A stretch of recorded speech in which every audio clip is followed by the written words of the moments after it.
Good evening and welcome to the Friday Wrap for December 8th. This may not have been the first time this happened in the village, but it was the first time that I got to see it. On Sunday, pet owners and their dogs were lined up out in front of two Bosons so that they could secure a picture of their dogs with, yes, Santa Claus himself. It was a Kodak moment for dozens of lucky pooches with a professional photographer on hand snapping away. To get the year-long event started, we joined many participating municipalities. There was about a dozen of us, mostly village staff, with a special flag-raising ceremony at 12 noon on Monday. Burr Ridge received their special flag, compliments of the Illinois Municipal League, and there are events planned all year across the state leading up to Illinois' 200th birthday, which will occur on December 3rd, 2018. There were about a dozen mayors of DuPage County who joined Chairman Dan Crowne for a special holiday breakfast, including some local mayors like Kathy Weaver of Darien, Frank Trilla of Willowbrook, Len Austin of Clarendon Hills, and Gopal Lamalani at Oakbrook. Actually, the meeting was actually held at the Drake Oakbrook, but I really wish that they would start using the word Christmas parties again. It is, after all, the reason for the season. The new Crowne Plaza held their grand opening, and in regal style. I like to say it's not just the Crowne Plaza, but it's our crown jewel. It was last night, complete with free-flowing hors d'oeuvres, ice carvings, and it was attended by some of the top executives of their new management company called Chesapeake Hospitality. The owners, or the COO, Chris Green, Stephen McDesmith, Executive Vice President, and even its co-founder was there.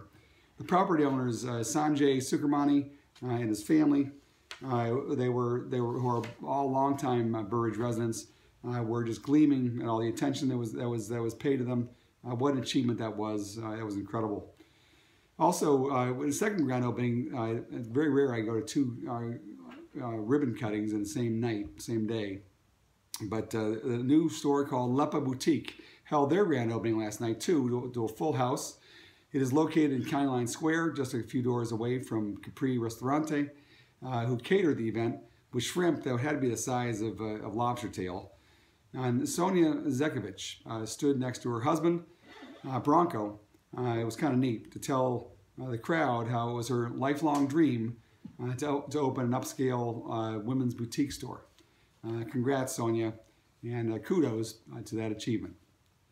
I'd like to thank all the residents, all those who helped me achieve another seemingly insurmountable goal that was to collect 1,449 signatures without the support of Republican precinct committeemen. That was huge, and almost 3 times the required 500 signatures needed, but helps ensure that any challenges from my opponent, Jim Durkin, can be overcome. I personally delivered and filed all petitions on Monday with the State Board of Elections in Springfield.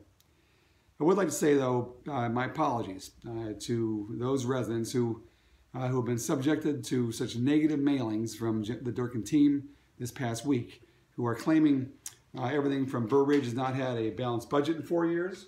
I'd love to see. Wish I could show you some of those ads. They're unbelievable.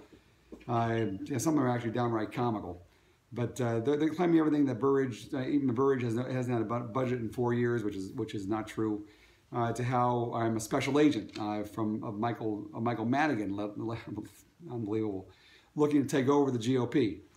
With the help of the Illinois Republican Party, in my opinion, I'm sorry to say that Durkin has reached a new low, and their mailers are both comical in a way, and they strike a sad chord.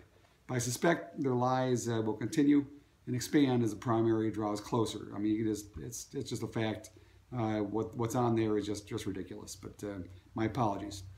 My goal in running for state representative, by the way, in the 82nd District is to make Illinois a destination state by promoting Lincoln's core values and Reagan's economic policies, which you all know that are near and dear to my heart. But their slanderous campaigning only fuels my desire to save the party and the state from the career politicians and ruling class leaders that we've had for too long in Springfield. Thanks again for joining me. Have a blessed week. We'll see you again next week.